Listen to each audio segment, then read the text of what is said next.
نحمد الله سبحانه وتعالى.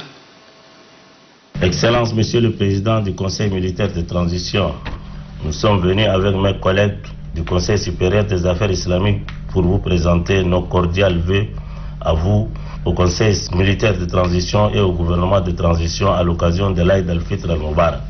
Nous prions Dieu d'accueillir l'illustre disparu, le maréchal Idriss Déby Itno, dans son paradis.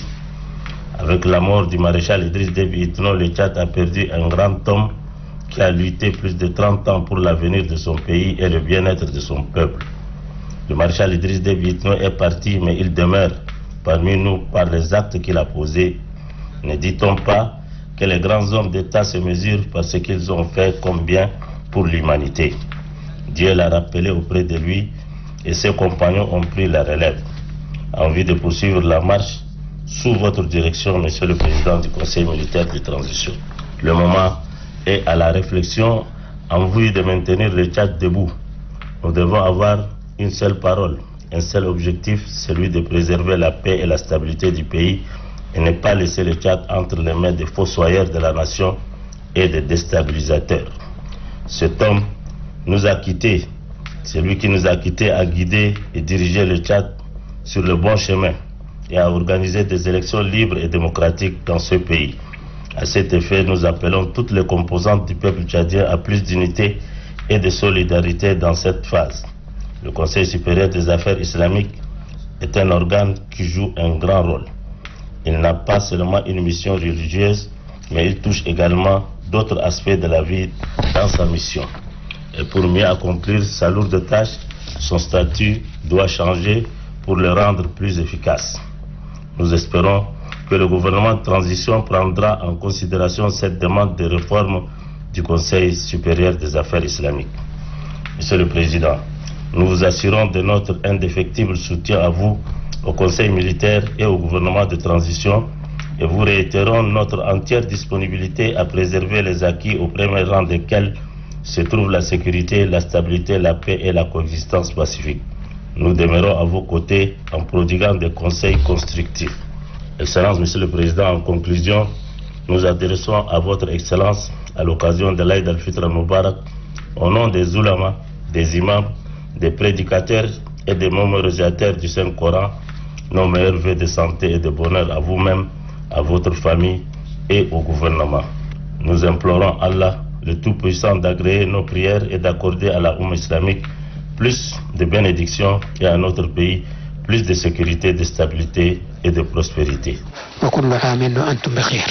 Monsieur le Président du Conseil supérieur des affaires islamiques, distingués membres du Conseil supérieur des affaires islamiques, mes chers frères, je voudrais, à l'entame de mon propos, rendre grâce à Allah le Tout-Puissant, qui nous a comblés de son immense miséricorde durant le mois sacré de Ramadan. Que le Très-Haut répand sur nous et notre pays sa félicité éternelle et ses riches bénédictions. Permettez-moi, chers frères oulémas, de vous exprimer mes remerciements pour les condoléances présentées à la nation suite au décès tragique du maréchal du Tchad, et prions tous pour que le Tout-Puissant Allah l'accueille dans son vaste paradis. Je vous exprime également ma gratitude pour le vœu que vous avez formulé à mon endroit, à l'endroit de ma modeste famille, ainsi qu'à toute la République. En retour, je vous présente mes vœux le meilleur, vœux de paix, de santé, de plénitude spirituelle et d'épanouissement individuel et collectif. Mes chers frères oulémas, vous avez imploré le ciel pour que la paix, la stabilité et l'union fraternelle entre les filles et fils du Tchad demeurent une réalité quotidienne.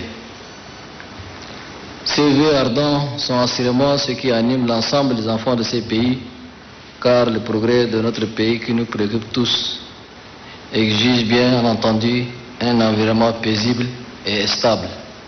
C'est dans la paix, la stabilité la sécurité et l'unité que la République pourra prospérer au bénéfice des générations actuelles et futures. C'est pourquoi nous devons cultiver sans cesse ces valeurs fortes, car la paix, la stabilité et la cohésion sociale sont des quêtes et de construction de tous les instants. Nous devons veiller et surtout nous investir pour que ces valeurs se consolident davantage. Nous ne devons pas nous contenter des acquis, car nous n'avons pas la maîtrise du temps. C'est à une vigilance renforcée que je voudrais nous convier, mes chers frères, car il est question du devenir de notre grande et belle nation.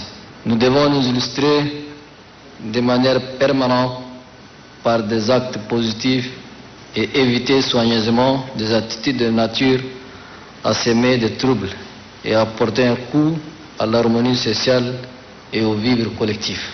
Mes chers frères leaders oulémas, cet investissement qui a une totale dimension patriotique interpelle au premier chef les leaders religieux que vous êtes. Comme vous le savez, notre pays vit une période particulièrement éprouvante de son histoire suite au décès brutal du maréchal du Tchad, Idriss Déby Itno, qui a été de tout temps présent et actif sur le terrain de la paix, de la stabilité et de la concorde nationale.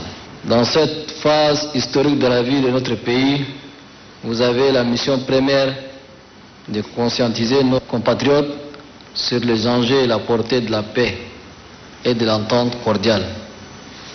Le dialogue interconfessionnel, qui est un acquis majeur pour notre pays, doit être consolidé. La transition en cours dans notre pays doit être portée par l'ensemble des Tchadiens. C'est à juste titre que l'équipe gouvernementale a une dimension inclusive en intégrant toutes les sensibilités politiques et toutes les forces vives de la nation. C'est effectivement ensemble, main dans la main, que nous pouvons relever les défis d'une transition apaisée et organisée, à terme des élections libres et démocratiques. C'est ici le lieu d'interpeller la conscience de certains de nos compatriotes qui ont fait le choix de la violence comme mode d'expression. Il s'agit bien entendu d'une totale aberration, car la violence ne peut résoudre un problème quel qu'il soit. Nous devons au contraire privilégier le dialogue et la concertation, qui sont les seuls moyens efficaces qui nous permettent d'aplanir les contradictions. J'invite donc les uns et les autres à la retenue et à la sagesse. Je vous demande aussi de sensibiliser nos compatriotes, notamment les jeunes, sur les dérives hautement préoccupantes constatées dans l'utilisation des réseaux sociaux. WhatsApp, Twitter et Facebook et les autres applications ne sont pas créées pour propager la haine entre les filles et fils d'un même pays, mais plutôt pour les rapprocher et élargir leur horizon. Œuvrons ensemble à travers la toile et dans la vie de tous les jours pour un Tchad uni où toutes les populations, sans distinction aucune, vivent en parfaite symbiose. Que les Tchadiens de l'intérieur et de l'extérieur tirent de manière intelligente et productive les meilleures parties de ces précieux outils de communication des temps modernes. Inch'Allah, le pays trouvera la force nécessaire pour faire face à l'adversité avec la contribution active de toutes les Tchadiennes et de tous les Tchadiens. Sur ce, je souhaite une bonne fête de Ramadan à tous les Tchadiens de l'intérieur du pays et ceux de la diaspora, ainsi qu'à toute la communauté musulmane d'Afrique et du reste du monde. Je vous remercie. اللهم وفقنا لحمل هذه الامانه الثقيله يا رب العالمين. اللهم الف بين قلوب ابناء الوطن، اللهم الف بين قلوبهم وسهل امرهم وصالحاتهم وفريقك عما يصفون وسلام